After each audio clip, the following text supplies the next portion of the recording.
Hey guys, tonight we step into a world where the curtains are always drawn, the incense never stops burning, and the rules? Well, they're mostly written in fear. Welcome to the Forbidden City, 99 acres of red walls, golden rooftops, and whisper-thin silk, where the most dangerous conversations are the ones you never hear. And tonight, your slippers barely make a sound as you enter through the East Gate, past marble lions who've seen too much and told no one. You're not here as an official or even a servant. You're something softer, a shadow at the edge of imperial routine. You pass under lacquered beams painted with dragons and find yourself among the most powerful ghosts in Chinese history. And one of them? She's not dead yet. She's still plotting, watching, veiled behind a curtain embroidered with plum blossoms. She's not even 30, and already, she's studying how to become immortal in everything but body. Her name is not yet feared, not yet etched into whispered prayers or nervous edicts. She's just another consort, ranked low, not even in the top 5. But she knows something most people in court don't.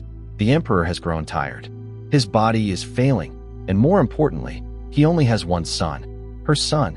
You probably won't survive this court. But if you do, it won't be by being noble. It'll be by learning to smile with your eyes while your hands hide the blade. So, before you get comfortable, take a moment to like the video and subscribe, but only if you genuinely enjoy what I do here. And let me know where you're listening from, and what time it is. I love knowing who's traveling back through time with me each night. Now, dim the lights, maybe turn on a fan for that soft background hum, and let's ease into tonight's journey together. You walk through the inner palace, where pearl strings shimmer across doorways and eunuchs glide like rumor-bearing ghosts. The air smells like rose water and the ashes of burned scrolls. You hear nothing louder than the swish of brocade robes and the occasional cough muffled behind a silk sleeve. Everything here whispers, beauty is survival. Inside one pavilion, a consort named Lan, later known as Cixi, sits cross-legged on a heated platform, reading a volume of Ziji Tongjian, a history of Chinese rulers. It's not what most consorts read in their free time. But she isn't most consorts. While the others scheme for prettier hairpins and favor from the emperor, Cixi is studying failure, how emperors lost their thrones, how wives lost their heads. She does not gossip. She listens. She does not flatter. She remembers who does. She does not cry. That would be inefficient. The emperor, Xianfeng, is growing weaker every day. He barely eats. He rarely smiles. His nights are heavy with opium smoke and restlessness. And Cixi? She waits. And then, fate turns. She gives birth to the emperor's only surviving son. This changes everything. It's the courtly equivalent of capturing the queen in chess. Except, instead of a checkmate, it's more like setting the board on fire and building a new one while everyone's still playing. You notice that the gifts begin to arrive. Embroidered pillows, ginseng from Korea, a rare inkstone carved with phoenixes. Not for the baby, for her. You catch a glimpse of her at the baby's 100-day celebration. She's draped in pale blue silk, delicate as a water lily, until you look closer and notice the sleeves are just long enough to hide clenched fists. Cixi knows she has only one real rival now, time. She watches the emperor's health like an astronomer watches the moon, waiting for darkness. Historians still argue whether she loved the emperor at all. Some say she was devoted until the end. Others say she saw him as a stepping stone, a flickering lantern guiding her to real power. What's certain is that she began forming quiet relationships, one with Prince Gong, the emperor's own half-brother, and a rising star with real military backing. You overhear her whispering to a senior eunuch late one night. The words are vague, the tone isn't. If he goes, the child is mine. But only if the child rules. And the child rules if the regents fall. The regents, 7 of them. All chosen by Xianfeng to guide the child emperor after his death. Men with experience, power, and deeply traditional views, none of whom think a woman should wield authority. Which makes Cixi's position awkward. So she begins to map their weaknesses. One loves to gamble. Another keeps concubines outside the law. One believes too much in omens. She doesn't judge them, just files each sin away for later, like rare spices kept in porcelain jars. You linger in the garden, watching a crane land near the lotus pond as dusk falls. Somewhere inside, someone is being quietly promoted. Somewhere else, someone is about to be removed. Not with violence, with bureaucracy. In the court of Cixi, death often begins with a transfer. And as the lanterns flicker on, casting golden halos over jade tiles, you begin to feel it, the shift. The power that was once scattered among men now begins to coil gently around a woman seated calmly by her son's crib. Not a scream, not a battle, just a quiet inhale before the coup. The emperor is dead. Not officially, not yet. But you can feel it in the hallways. Fewer footsteps, tighter silences, and the way even the birds seem to hold their breath in the morning. The Forbidden City has entered a strange new rhythm, one where everyone is waiting for the inevitable. And in one corner of the palace, Cixi is already moving, slowly, deliberately, like ink spreading across rice paper. Officially, the emperor's death won't be announced until the court is ready. That's tradition.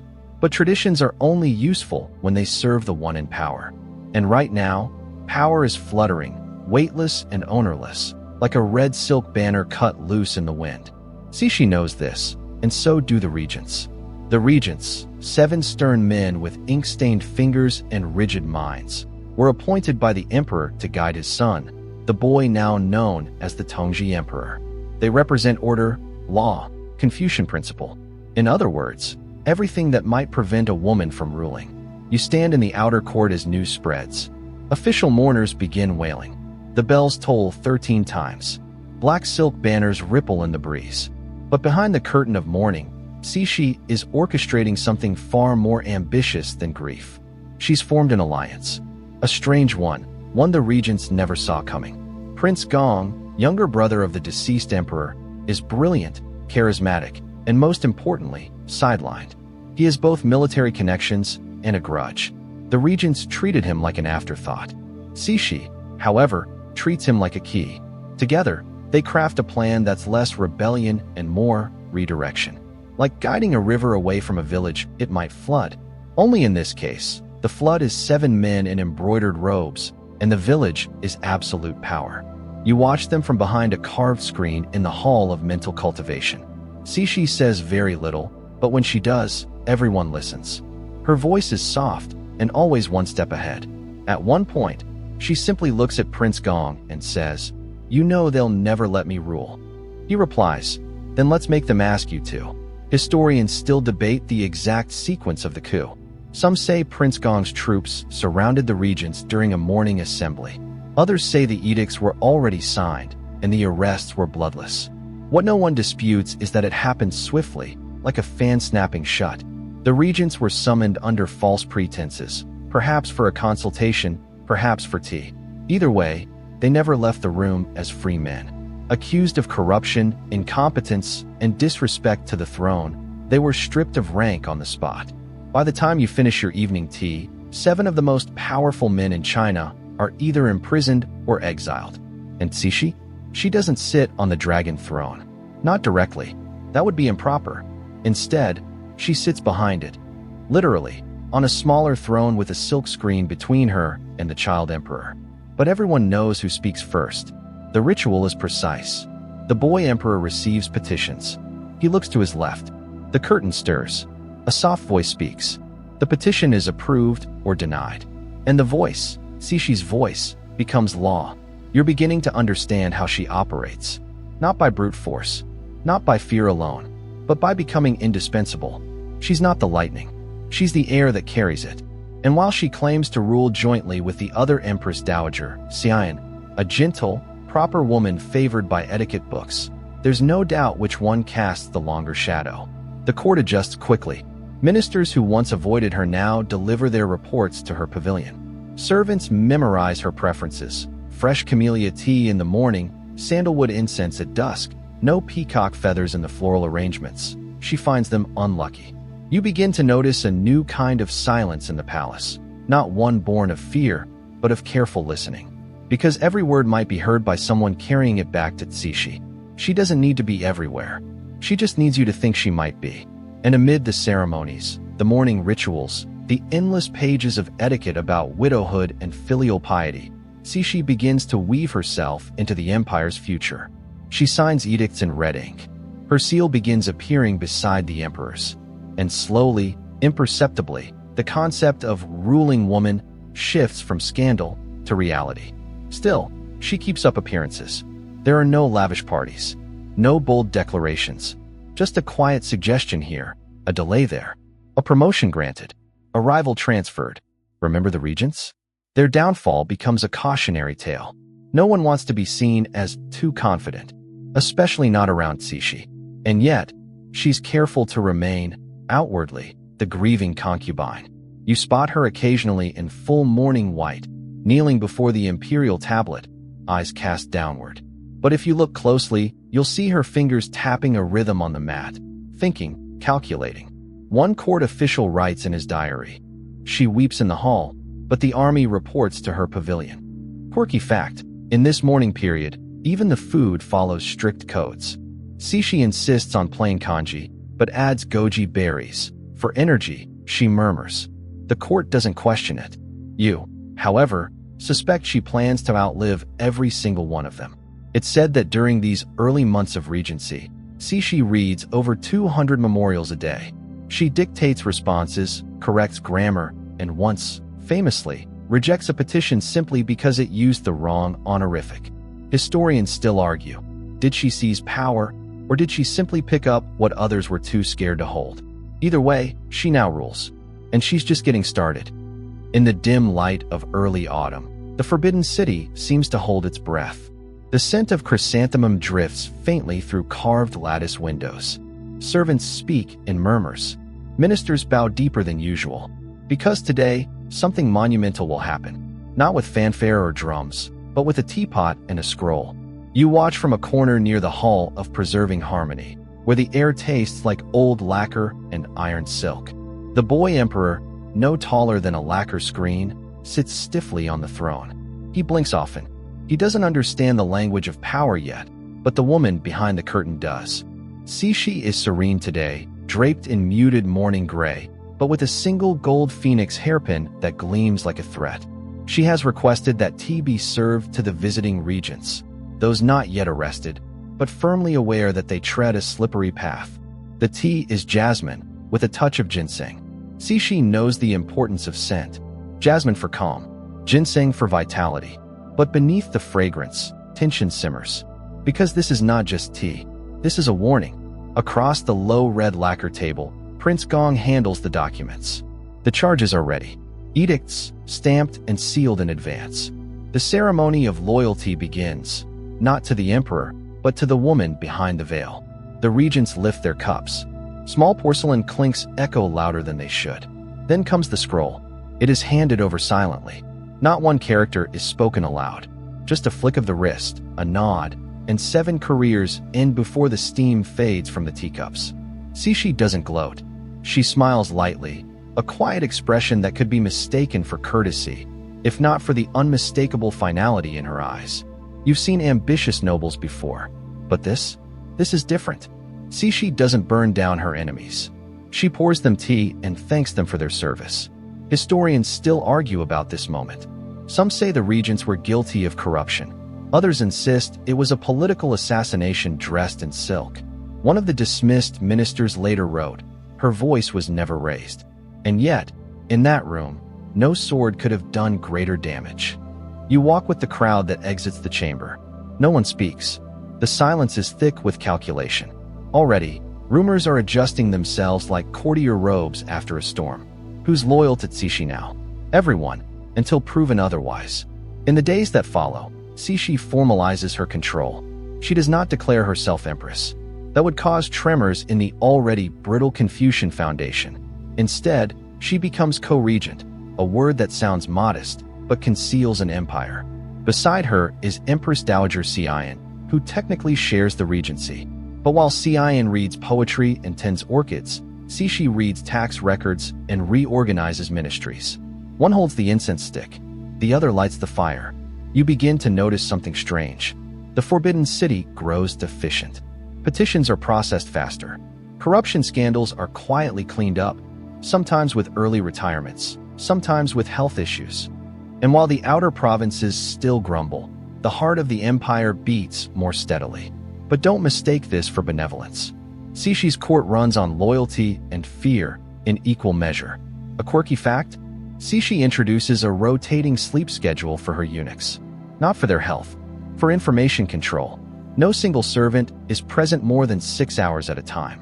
That way, no one ever knows the whole plan. Only she does. She also keeps 3 sets of officials for each major decision. One who writes, one who carries, and one who reads. Paranoia? Maybe. But in a world where poison can be brewed with lotus seeds, caution is just good etiquette. One evening, you see her in the Palace of Longevity and Health. She's seated on a tiger skin cushion, listening to a performance of Peking opera. The troupe sings of loyalty and betrayal, of emperors and gods. And yet, her eyes aren't on the stage. They're on the minister 2 rows down who's clapping too eagerly. 2 days later, that minister is reassigned. Somewhere distant. Somewhere colder. Remember that tea from earlier? Cixi hasn't stopped serving it. Only now, it's become a ritual. Weekly meetings, jasmine, ginseng, and a lesson in power. And then she issues a command. The imperial treasury will now report directly to the regents. That seems minor, until you realize she's now reviewing every coin that enters or leaves the empire. You might wonder how a woman in a palace, behind a curtain, controls a government of men trained in law and war. The answer? She listens more than they speak. She memorizes more than they write. And she promises just enough to make them comfortable before changing everything. One night, a senior court official is found dead in his study. No signs of violence. Just an empty bottle of rice wine and a letter with no signature. His wife swears he had no enemies. Except maybe the wrong tone in his last memorial. The court doesn't investigate. They simply send condolences. Cixi, in her ever-graceful way, sends a wreath made of white silk chrysanthemums and black jade. A combination traditionally reserved for imperial family deaths. A poetic overreach or a subtle message? You decide. Historians still puzzle over the speed of Cixi's rise. In less than 2 months, she moves from background figure to silent sovereign, without claiming a title, without ever raising her voice. But perhaps the most chilling detail is this. She never stops calling herself the humble mother of the Son of Heaven, as if humility were a weapon. The boy emperor, meanwhile, grows quieter by the day. He's treated well, fed extravagantly, taught by the finest tutors. But you notice the look in his eyes. Not curiosity, not joy, just a flicker of awareness that no matter how high his throne sits, he is not the one ruling from it. And as the bells ring out one evening for another formal banquet, you walk beneath paper lanterns shaped like phoenixes. Because tonight, the court celebrates peace, and the woman who brewed it in a teacup. You move through the inner corridors of the Forbidden City where lanterns glow like floating suns behind silk shades, and the courtiers walk slower now, partly from deference, partly from calculation. The Son of Heaven, the child emperor, sits on his golden throne, but every policy, every whisper, every ripple in the empire's pond flows from the mind of a woman behind a screen. Her name is spoken only in honorifics, the esteemed mother, the Dowager Empress, but everyone knows her as Cixi. She has begun something remarkable, governing an empire with elegance and efficiency, without ever claiming the spotlight. Her rule is not a performance. It is a stage where she scripts every role. Her tools? Not armies, not fire, but ink, silence, and the glint of eyes that miss nothing. Take the example of Minister Liu, a longtime critic of women's roles in politics. One day, his written memorial vanishes before it reaches the emperor. The next week, he is assigned to a remote post in Gansu province. Harsh winters. No audience. No voice. He's never heard from again. Cixi doesn't retaliate. She realigns. She appoints new officials, men grateful to be trusted, but uncertain about how far their loyalty must bend. She rewards those who adapt with silk, jade, and safe promotion. Those who don't, they aren't punished. They're simply overlooked until history forgets them. She revives imperial rituals to reinforce legitimacy, but tweaks them ever so slightly, adding a second incense holder at her place beside the emperor. Small, symbolic shifts that ripple outward like a butterfly's wings stirring a dynasty. But don't be fooled by grace. Behind her lacquered walls, she is reading everything.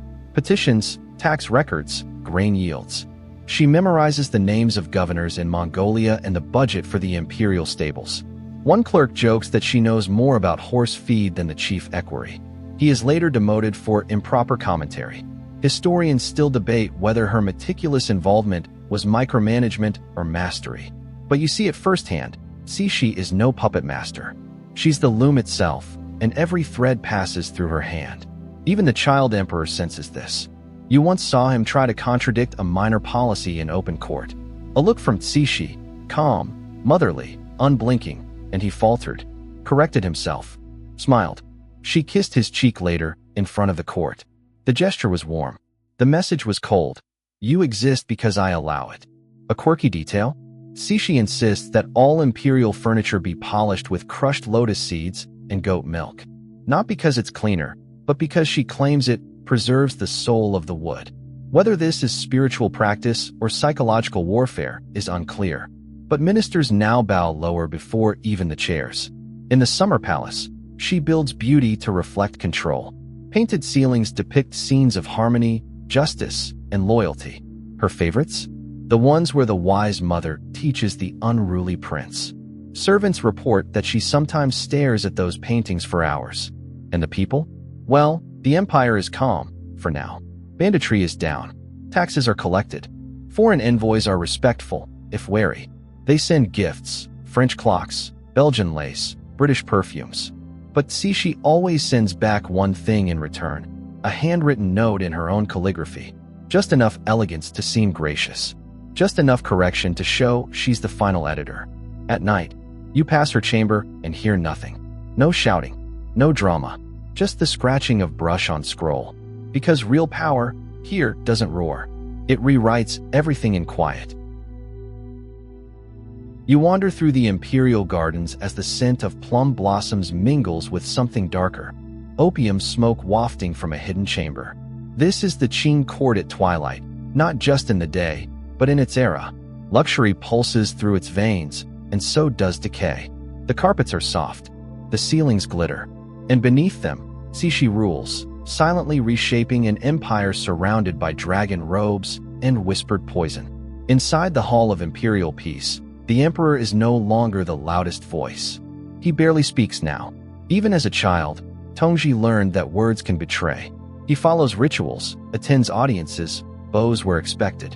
But behind his eyes, something dims. Cixi, meanwhile, thrives in these corridors. She controls not only policy, but presentation. Every ceremony is a stage. And she, the director, the star, and the audience. Each morning, she inspects the court's affairs like a jeweler inspecting for flaws, no detail too small. Who stood closest to whom during yesterday's court? Who wore silk dyed from banned provinces? Who used archaic phrasing in an edict? All these things matter, because in a court this delicate, one wrong syllable is a spark near silk. And all the while, opulence expands. She commissions the reconstruction of the Summer Palace, destroyed by Western troops years earlier. It is reborn as a monument to her legacy. Marble boats, dragon-shaped bridges, halls painted in celestial blue. When foreign dignitaries visit, they gasp. They think it's a show of beauty. It is, in fact, a threat. The message is simple. I can build this while you crumble under treaties. Quirky fact, Cixi personally designed her own throne room layout, insisting that chairs for male ministers sit slightly lower than her dais, even though she remains behind a silk curtain. Let them sit, she's rumored to have said, but never comfortably. Behind that curtain, she listens to everything. The imperial kitchens serve her ginseng-infused dishes prepared by chefs who are never allowed to leave the palace. One cook once added too much ginger. He wasn't punished. He was reassigned to scrubbing windows, in winter, on the north wall. Quiet message received. She doesn't just punish betrayal. She rewards loyalty, selectively. A low-ranked eunuch who reports a minor rebellion is suddenly promoted. A handmaiden who whispers gossip about an ambitious prince is given a bracelet and a new post near the treasury. Historians still argue about the depth of her paranoia. Was it justified? Was it learned behavior in a system that devoured the weak? Or had power warped her perception beyond repair? What's clear is that by this point, Cixi isn't surviving the system. She is the system. You find yourself standing beneath an open skylight, sunlight flickering through a carved lattice onto the golden carpet. The boy emperor is now a teenager. But don't be fooled. His throne may be tall, but the leash is invisible, and it remains firmly in his mother's hand. Tongji, the son of heaven, begins to rebel, not through decree, but through disappearance. He sneaks out at night, visits tea houses, meets courtesans. He gambles. He drinks. He does everything a young man denied power might do to feel alive. Cixi knows. She knows before the guards report it, before the eunuchs whisper it, before the rumors reach the ministers. She always knows. But instead of punishing him, she waits. Historians disagree on this. Some say she was heartbroken. Others say she was relieved. His recklessness only reaffirmed what she already believed, that men, even emperors, are unreliable, unfit, dangerous when left alone. Then, the inevitable arrives. Tongji contracts an illness. Some say smallpox. Others say something more scandalous, whispered in medical riddles and court euphemisms. He becomes pale, withdrawn. The court is told he is resting. Behind locked doors, he fades. You hear coughing behind the golden screens. Silence where laughter used to echo. Cixi visits him, dressed in mourning white. Not for him, yet, but for the idea of him. The idea that he might have been a ruler, that she might have let go. But power doesn't leave her hands. When he dies, the official announcements are dignified, the rituals precise, the tears perfectly timed. Unofficially, the palace freezes. There is no air, and the empire trembles at the idea of a power vacuum. But Cixi, always planning, already has a name in mind. Her young nephew, Guangxiu. A child, malleable, silent. The ministers nod. They have no choice. She becomes regent again. And once more, behind the curtain, her voice becomes the law. Quirky detail: at the ceremony crowning Guangxiu, Cixi wears a robe embroidered with 9 dragons, reserved for emperors. She claims it was an error in the laundry. No one laughs. You wander through the winding paths of the summer palace, its willow trees bowing over calm waters, and yet the air feels tight, like even the birds have learned to whisper. It's not the architecture that rules this place. It's not even the emperor. It's the silence, and the woman who controls it. Cixi has turned the palace into a labyrinth not just of buildings, but of information. Ministers come and go, never knowing if their words will remain private. Servants carry tea and secrets in equal measure. And you, merely observing, can already tell this is no retreat. It's a surveillance state. Eunuchs take shifts at doors, listening. Handmaidens exchange glances more often than words. One misplaced fan, one overheard name, and careers vanish like dew on jade.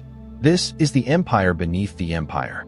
Inside, Cixi reclines on a rosewood divan, her fingers wrapped loosely around a pearl rosary. She listens to an opera, her favorite, but even the actors know their performance doubles as a loyalty test. One wrong lyric, one misstep, and they may not perform again. Her network stretches farther than the eye can see. In outer provinces, governors receive strange edicts. Review the salt tax. Reconsider your grain quotas. Harmless on paper, but coded. We're watching. Even within her own family, trust is earned in inches. Her sister, once a companion, now lives quietly outside the court, rarely summoned. And Empress Dowager Cixi, still technically co-ruling, she begins to fade from records, her name mentioned less frequently in court proceedings.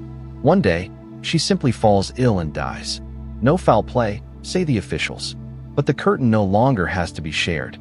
Historians still wonder, was the Empress Dowager removed or merely permitted to vanish? Quirky fact: Cixi introduces a secret gesture, a folded fan tapped twice on the right armrest, to signal a minister's future should be reconsidered.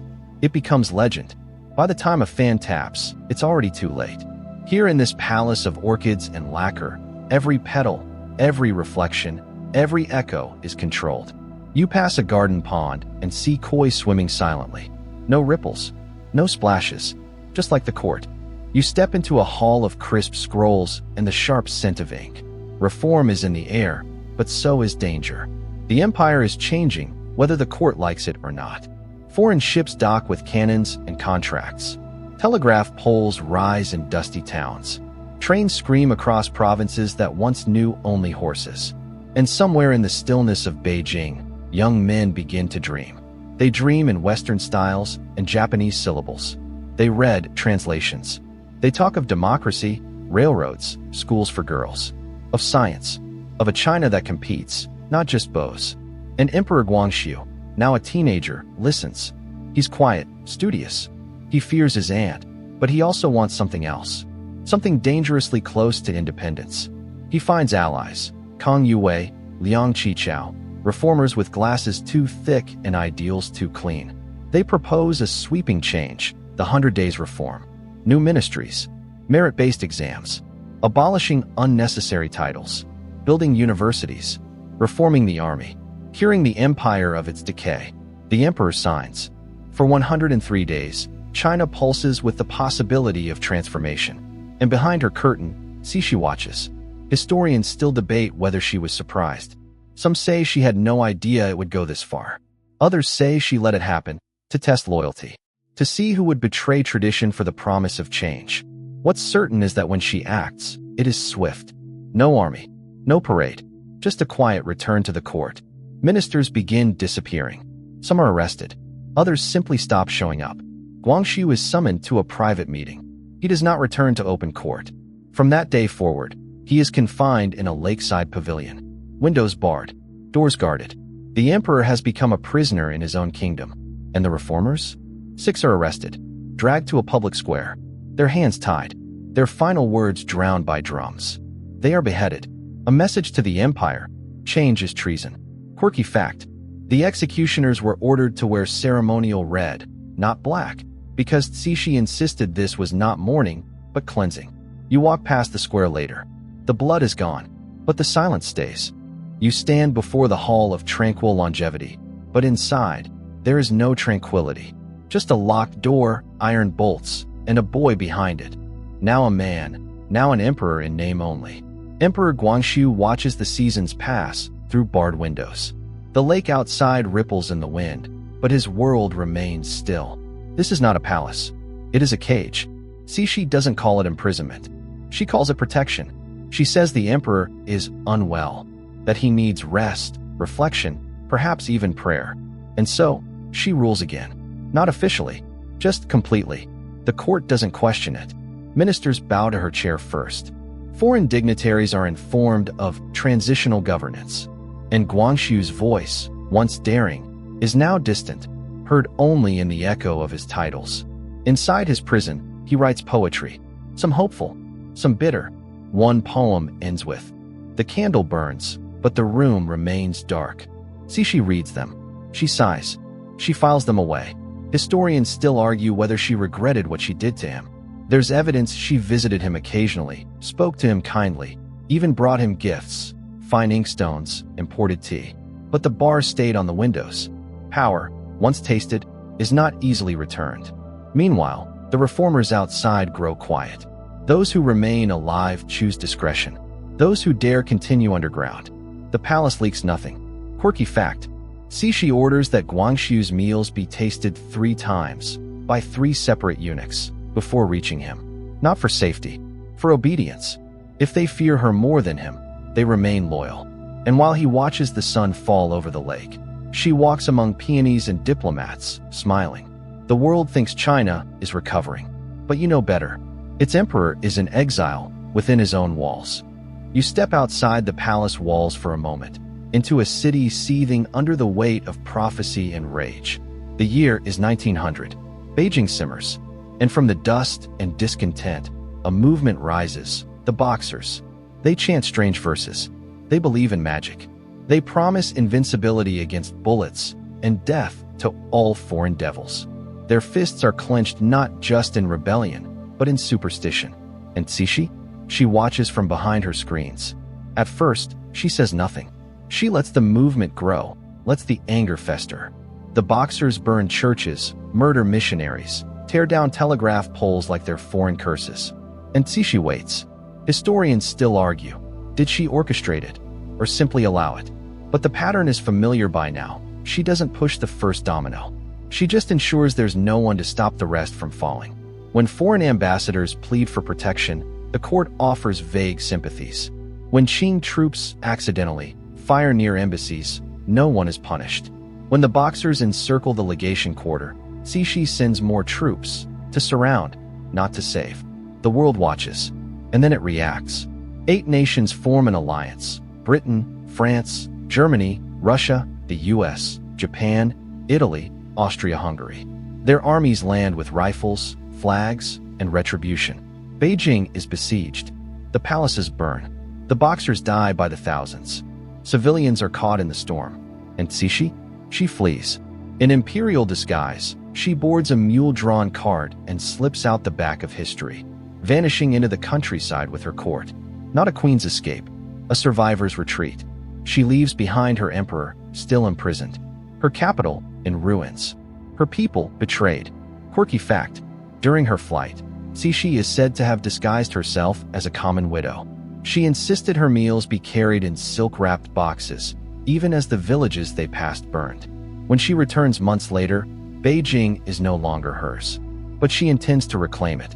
You return to the Forbidden City and find it strangely quiet. Not ruined, exactly, but scarred. The walls are still red, the dragons still dance on rooftops, but something beneath the paint has cracked. Cixi walks these halls again, not as a conqueror, but as a survivor. She has lost much. Foreign troops still occupy parts of Beijing. The Boxer Protocol has humiliated China. 450 million taels of silver in reparations, permanent legation guards, and the bitter taste of defeat. But if you think she's broken, think again. Cixi returns with a new face, not literally, but diplomatically. She recasts herself as a reformer, a modernizer, a grandmother of progress. She invites back exiled officials, reopens schools, orders translations of foreign texts, and perhaps most shocking of all, she begins planning a constitutional monarchy. Historians still debate whether this was sincere repentance or brilliant rebranding. Was she convinced by modernity or simply adapting to survive? The court is skeptical, but she moves quickly. She reforms the military, introduces rifles, European drills, sends Qing scholars abroad to study law and science, commissions railroads and telegraphs, orders women's foot binding to be discouraged, gently, at first. You attend one of her new, open councils. Ministers sit in rows, Western style. There's even a stenographer. But don't be fooled. No one speaks freely unless Cixi blinks first. Quirky fact: she installs a telephone in the summer palace but refuses to speak into it. Why would I shout when people already obey, she quips. The emperor? Still locked away. But outside these walls, change trickles. Women read newspapers. Students protest tuition. Merchants use abacuses to calculate taxes owed in foreign currencies. And Cixi? She paints portraits of herself in Western dress, satin and lace, with an imperial gaze no camera dares correct. She doesn't apologize for the past. She rebrands it. You walk through a courtyard newly paved with imported stones, each one smoother, colder than the last. A foreign clock tower ticks near the gates, chiming every hour with mechanical certainty. It's meant to represent progress. But inside the palace, time still obeys other rules. Cixi sits on her familiar throne, surrounded by portraits of ancestors and floral screens. The room is dim, intentionally so. She has grown older, her cheeks more hollow, her fingers thinner, but her eyes? Still razor-sharp. The Western world looks in and sees progress. Railways, new schools, legal codes based on German and Japanese models. A constitutional outline in progress. A sense of hope. But within these walls, you see something else. Anxiety in silk robes. The ministers walk faster. The reports grow longer. Everyone is busy, but no one is bold. Because real reform would mean surrendering control. And Cixi has never surrendered anything willingly. She still signs off on all military promotions. Still controls the imperial purse. Still receives daily reports on who bowed too low or not low enough. Guangxu remains hidden. He occasionally writes notes, some hopeful, some defiant. They go unanswered. Quirky fact: Cixi develops a fascination with French cosmetics. Her attendants are instructed to mix crushed pearls into her face powder. I age, she says once, but I do not fade. Outside, China creaks toward the 20th century. Inside, it's still 1644 in some corners. Historians often call this the duality of the late Qing. One world wired with telegrams, another ruled by incense and calligraphy. And somewhere between those two, is a woman painting over cracks with lacquered brilliance. You pass a room where a phonograph plays a Western symphony. Cixi listens, nods, then requests it be turned off. "Let silence speak," she murmurs. And the clock outside keeps ticking. But inside, nothing moves without her consent. You wake one morning to find the palace colder. The wind cuts sharper, though it is not yet winter. Inside the hall of mental cultivation, silence presses harder than usual. Something is ending. Emperor Guangxu, once the hopeful reformer, lies dying. The doctors speak in metaphors. His pulse is damp. His fire flickers. But the truth is clear. He will not recover. And then comes the second truth, the one everyone suspects but none will say aloud. Cixi is dying too. The timing is uncanny, almost theatrical. Two rulers, bound by blood and betrayal, now walk side by side toward history's final judgment. Except Guangxu walks one step behind and one day ahead, because he dies first. Officially, it is illness. Unofficially, whispers of poison. Traces of mercury later discovered in his remains spark endless debate. Historians still argue. Did Cixi order his death to prevent him from undoing her legacy after her passing? Or was it a final act of control, one last thread pulled tight before her own light went out? You walk the corridor between their two chambers. Guards stand stiff. No one makes eye contact. There is mourning, yes, but there is fear, too. The kind that clings to power as it slips away. Cixi receives the news of Guangxu's death with a nod. No tears, no visible emotion. She summons scribes, issues an edict confirming Puyi, her grandnephew, as the new emperor, just 2 years old. Another child, another regency, but not hers. She has hours left. Quirky fact, on her last day, she insists on being dressed in her most elaborate court robe, midnight blue with 9 golden dragons. She orders her attendants to apply makeup, to adjust the phoenix pin in her hair. "The mirror should remember me," she says. And then, quietly, she slips away. A dynasty ends in whispers. You stand beneath the vaulted ceiling of the imperial mausoleum. Lanterns flicker, their light trembling across lacquered beams and golden tiles. The scent of sandalwood clings to the air. Drums beat slowly, measured, final.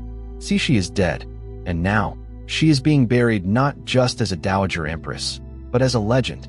Her coffin is carved from rare wood, lacquered 49 times, and lined with imperial yellow silk. Over it draped brocaded banners embroidered with dragons, clouds, and her posthumous name, the sacred and divine Empress Dowager.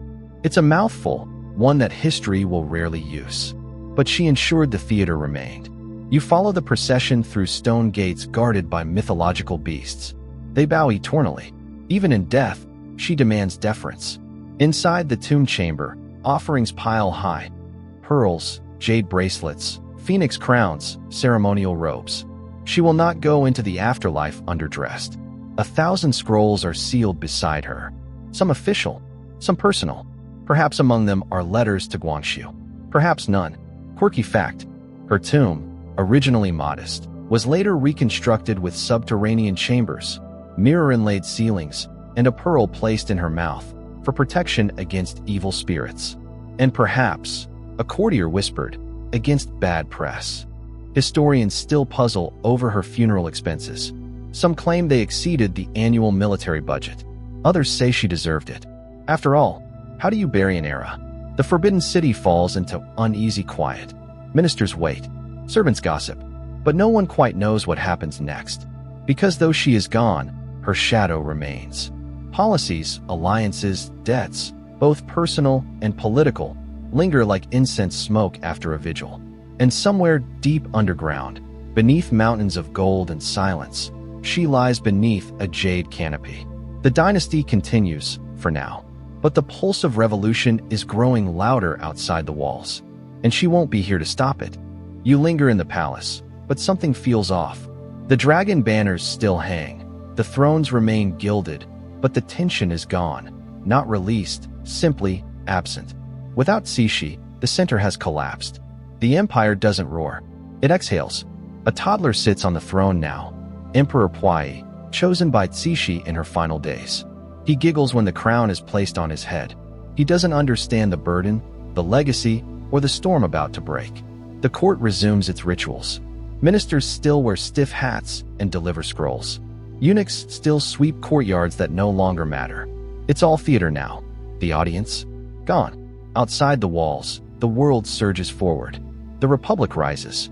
Protesters chant in the streets. Students carry books instead of swords. Provinces declare independence. And in 1911, just 3 years after Cixi's death, the Qing dynasty collapses. No battles in the capital. No last stand. Just edicts. Just silence. Historians still debate what might have happened had Cixi lived longer. Could she have saved the empire? Or was she the very weight that pulled it down? You return to the Forbidden City once more. Huai is still here, but only as a relic. The last emperor of China. A boy trapped in his own museum. His reign ends before his childhood does. The court disbands. The eunuchs go home, many for the first time in decades. Some take priceless treasures with them. Others leave nothing behind but dusty sandals and secrets. Quirky fact. In his memoirs, Huai writes that he remembered Cixi as a presence, not a person. Always behind a curtain. Always watching. But now the curtain has fallen. The dragon robes are folded. And a dynasty, once thought eternal, has become a memory whispered between bricks. You turn away from the palace. And for the first time in centuries, no one watches from the shadows. So now, you breathe out. The palace fades behind you, the echo of clicking slippers on stone replaced by the hum of night. No more ceremonies. No more veils. No more silken lies stitched with gold thread. Just silence and the soft rhythm of your breath. It's strange, isn't it? To have spent so much time in such grandeur, only to realize that power, real power, is often quiet, cold, and utterly alone. Cixi ruled through shadows, not because she feared the light, but because she understood its danger. Her brilliance was undeniable, her ruthlessness unforgettable, and her legacy still unsettled. Maybe she was the last architect of imperial China, desperately trying to patch a sinking ship with jewels. Maybe she was its undertaker, embalming the corpse of tradition in incense and ceremony. Or maybe she was just a woman born in the wrong century, trying to hold back a world that had already changed without her. The gilded gates are closed now, the banners taken down, the drums silenced. But somewhere, maybe in the rustle of silk or the tap of a closed fan, her presence lingers. You did well to survive this court tonight. Now, sink a little deeper into your pillow. Let the politics dissolve. Let the empires crumble softly in your mind. Tomorrow, we'll explore another story, another palace, another troubled throne. But for now, the curtains have closed. The last lantern is out, and history has gone to sleep. End of script. Sweet dreams.